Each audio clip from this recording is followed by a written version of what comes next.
안녕하세요. 100만 구독자의 마음을 읽는 작가, 그리고 10년 동안 수많은 사람들의 내면을 이야기로 풀어낸 방송 작가이자 여러분의 마음속 미제 사건을 해결하는 심리탐정, 조작가입니다. 여러분, 혹시 이런 경험 있으신가요?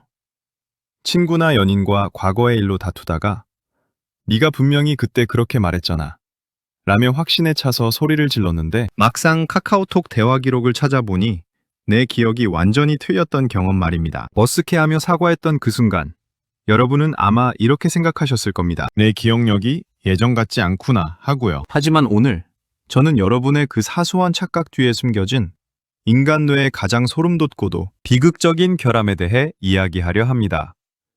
안녕하세요.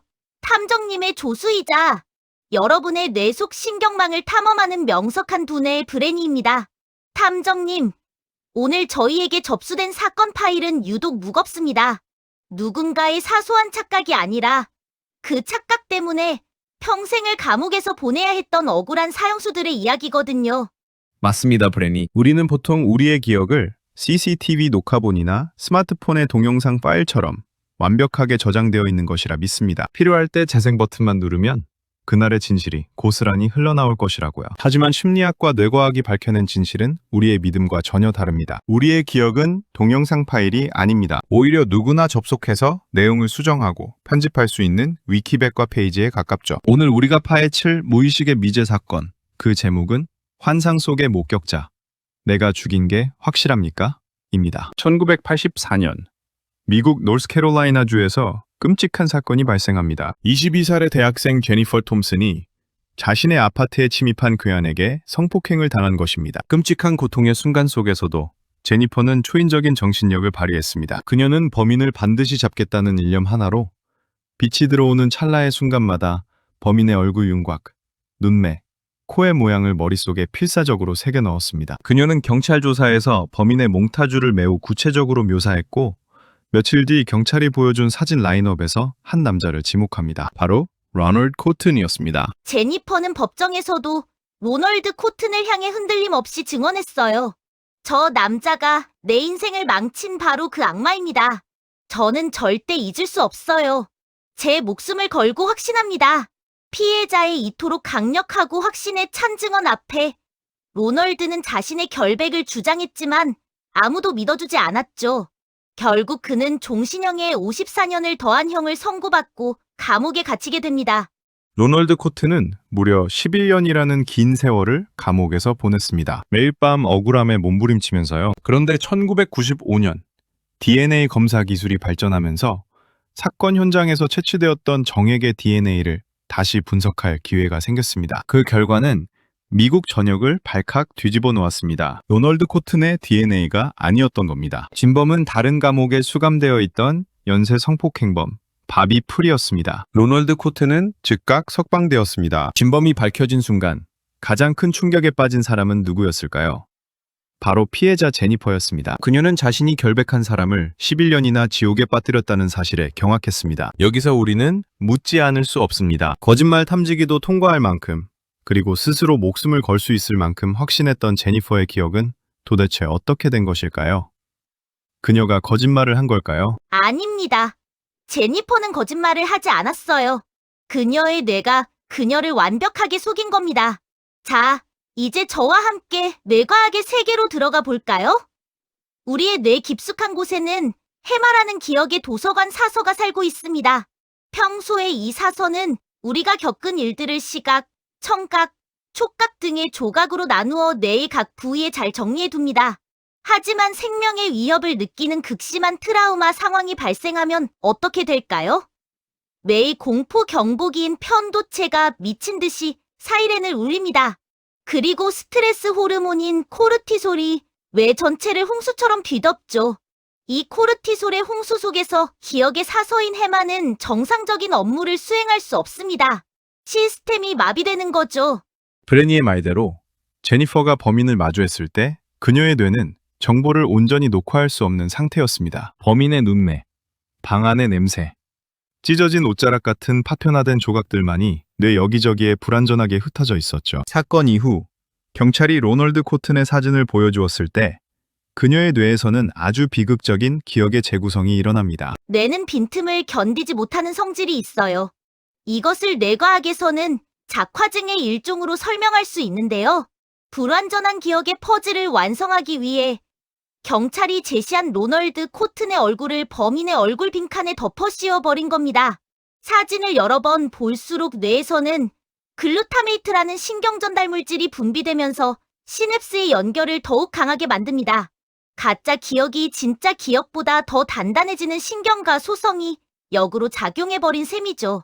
제니퍼가 로널드 코튼을 라인업에서 지목한 그 순간 그녀의 무의식 속에서 진짜 범인 바비 프의 얼굴은 영원히 삭제되었습니다. 그리고 코튼의 얼굴이 그 자리를 완벽하게 대체했죠. 이것이 바로 심리학자 엘리자베스 로프터스가 말하는 오정보 효과입니다. 사후에 주어지는 정보가 원래의 기억을 오염시키고 변형시키는 현상이죠. 로프터스 교수의 유명한 실험이 있습니다. 사람들에게 자동차 사고 영상을 보여준 뒤 한 그룹에게는 차들이 부딪혔을 때 속도가 어느 정도였나요? 라고 묻고 다른 그룹에게는 차들이 박살났을 때 속도가 어느 정도였나요? 라고 물었습니다. 단지 질문의 단어 하나를 바꿨을 뿐인데 박살났다는 단어를 들은 사람들은 차의 속도를 훨씬 빠르게 기억했고 심지어 영상에 없던 깨진 유리창을 보았다고 확신하며 증언했습니다. 정말 무섭지 않나요?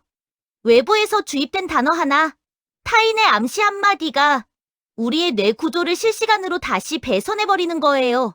우리가 진실이라고 믿는 기억의 상당 부분은 사실 상상력과 외부 정보가 결합된 창작물일지도 모른다는 거죠. 목격자의 기억만 조작되는 것이 아닙니다. 더 끔찍한 것은 결백한 사람 스스로가 내가 살인을 저질렀다고 믿게 되는 허위자백의 메커니즘입니다. 대한민국을 떠들썩하게 했던 역사적 사건들 속에서도 강압적인 수사에 의해 억울하게 옥살이를 한 사람들의 사례를 우리는 알고 있습니다. 그들은 왜 하지도 않은 살인을 자신이 했다고 자백했을까요? 단지 매가 두려워서였을까요? 고문과 수면 박탈, 그리고 극도의 스트레스가 지속되는 취조 과정은 인간의 뇌를 완전히 망가뜨립니다. 특히 현실과 상상을 구분하는 이성적인 검열관인 전두엽이 기능이 마비됩니다. 수사관이 끊임없이 범죄의 세부 사항을 주입하며 내가 한 짓이잖아 라고 압박하면 지칠 대로 지친 뇌는 현실 모니터링 능력을 상실하게 되죠. 2단계에 이르면 수사관이 들려준 범행의 시나리오를 피의자의 뇌가 스스로 내면화하기 시작합니다. 상상 속의 장면들을 떠올리는 것만으로도 뇌는 마치 자신이 그 일을 실제로 겪은 것처럼 시각적, 공간적 디테일들을 만들어냅니다. 이를 출처 기억 상실이라고 합니다. 이 기억이 내 경험에서 온 것인지 방금 경찰이 해준 이야기에서 온 것인지 그 출처표가 떨어져 나가는 현상이죠. 결국 결백한 용의자는 어느 순간 덜컥 이런 생각에 사로잡힙니다. 내가 정말 술에 취해서 혹은 미쳐서 그 사람을 죽인 것은 아닐까? 내 머릿속에 이렇게 생생한 범행 장면이 떠오르는 걸 보면 내가 진짜 살인마가 맞나 보다. 스스로의 무의식마저 수사관의 시나리오에 굴복하고 마는 완벽한 심리적 붕괴가 일어나는 것입니다. 탐정님, 이야기를 듣다 보니 너무 무서워요. 우리의 뇌가 이렇게 쉽게 속아 넘어가고 가짜 기억을 진짜처럼 믿어버린다면 도대체 우리는 무엇을 믿고 살아야 하나요? 내가 사랑하는 사람들과 나눈 추억들조차 모두 가짜일 수 있다는 뜻인가요? 브레니, 너무 절망할 필요는 없습니다. 뇌의 이러한 취약성은 우리 일상에서도 흔히 일어납니다. 부부가 신혼여행의 추억을 서로 다르게 기억하고 다투는 것처럼요. 뇌가 기억을 완벽하게 저장하지 않고 유연하게 재구성하는 이유는 우리를 속이기 위해서가 아니라 변화하는 환경에 적응하고 살아남기 위해서입니다. 과거의 데이터를 압축하고 편집해서 미래의 위험에 더 빠르고 효율적으로 대처하도록 진화한 결과물이죠. 우리가 제니퍼와 로널드 코튼, 그리고 수많은 억울한 희생자들의 비극에서 배워야 할 진정한 심리적 전환점은 바로 이것입니다. 나의 기억이 절대적으로 옳다는 오만함을 버리는 것. 나의 뇌도, 당신의 뇌도 언제든 착각할 수 있고 틀릴 수 있다는 그 과학적 한계를 인정할 때 우리는 비로소 진짜 진실에 다가갈 수 있습니다. 로널드 코튼이 석방된 후 두 사람은 어떻게 되었을까요? 제니퍼는 용기를 내어 로널드에게 만남을 청했고 무릎을 꿇고 사죄했습니다. 로널드는 그녀의 두 손을 맞잡으며 말했습니다. 당신을 용서합니다. 당신도 피해자일 뿐입니다. 두 사람은 그 후 평생의 친구가 되어 사법제도의 허점과 목격자 증언의 위험성을 알리는 인권운동가로 함께 활동했습니다. 기억의 오류가 만든 비극을 인간의 고귀한 용서와 연대로 극복해낸 것입니다. 이제 여러분의 일상으로 돌아와 보겠습니다. 오늘 제가 드리는 마음의 처방전은 인식적 겸손입니다. 누군가와 과거의 일로 다투게 될 때 내 기억이 무조건 맞아 라고 외치기 전에 딱 3초만 멈춰보세요. 그리고 속으로 이렇게 생각하는 겁니다. 나의 해마가, 나의 편도체가 나를 돕기 위해 기억을 약간 편집했을 수도 있어. 맞아요. 내 기억이 완벽하지 않다는 사실을 인정하는 순간 타인을 향한 비난은 줄어들고 이해할 수 있는 여유 공간이 생겨납니다. 신경과 소성은 부정적인 방향으로만 작용하지 않아요.